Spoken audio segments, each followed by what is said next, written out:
मंडळी, प्रसिद्ध मराठी अभिनेते आदेश बांदेकर आणि अभिनेत्री सुचित्रा बांदेकर यांचा एकुलता एक लेक सोहम बांदेकर आणि प्रसिद्ध मराठी अभिनेत्री पूजा विरारे यांचं 2 डिसेंबर रोजी मोठ्या थाटामाटात लग्न झालं. हा लग्न सोहळा पार पडल्यानंतर या दोघांनी त्यांच्या कामाला सुरुवात केली. खऱ्या आयुष्यात लग्न पार पडल्यानंतर अभिनेत्री पूजा विरारी ही आता तिच्या मालिकेत म्हणजे येड लागलं प्रेमाचं या मालिकेत तिच्या लग्नाच्या धावपळीत व्यस्त आहे. यामध्येच आता पूजा बिरारीने तिच्या खऱ्याखुऱ्या लग्नाबद्दल भाष्य केलं आहे. आपल्या सासूबाईने दिलेल्या सल्ल्यानुसार पूजा बिरारी आणि सोहम बांदेकर हे लग्नानंतर वेगळ्या घरात शिफ्ट झालेत. नुकत्याच दिलेल्या इंटरव्ह्यूमध्ये पूजाला विचारण्यात आलं होतं की लग्नानंतर आणि मुलीच्या आयुष्यात काय बदल होतो. यावर पूजा म्हणाली की मला लग्नानंतर फार काही बदलावं लागलं नाही, कारण मी लग्नाच्या अगोदरपासूनच मुंबईत एकटी राहत होते.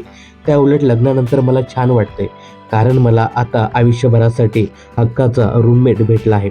खरं सांगायचं झालं तर लग्नानंतर माझ्या बाबतीत असे फारसे काही बदल झाले नाहीत. मात्र माझ्या नवऱ्याच्या म्हणजेच बिचाऱ्या सोहमच्या आयुष्यात बदल झालेत, कारण तो त्याचं घर सोडून दुसरीकडे राहायला आला आहे. आम्ही दोघांनी आम्हाला आमच्या कामापासून जवळ पडेल अशा ठिकाणी राहायला आलोय. खऱ्या अर्थाने हा बदल सोहमसाठी झालाय असं सांगायला हरकत नाही, असं यावेळी पूजा बिरारी म्हणाली. दरम्यान एका इंटरव्ह्यूमध्ये पूजाची सासू आणि सोहमची आई म्हणजे प्रसिद्ध अभिनेत्री सुचित्रा बांदेकर याने एका इंटरव्ह्यूमध्ये सांगितलं होतं की सोहमचं लग्न झाल्यानंतर तो खुशाल वेगळ्या घरात राहू शकतो, कारण माझ्या सासूने देखील माझं लग्न झाल्यानंतर मला वेगळं राहण्याचा सल्ला दिला होता. त्यामुळे मी देखील सोहम आणि त्याच्या बायकोला नक्कीच वेगळं राहण्याचा सल्ला देईन.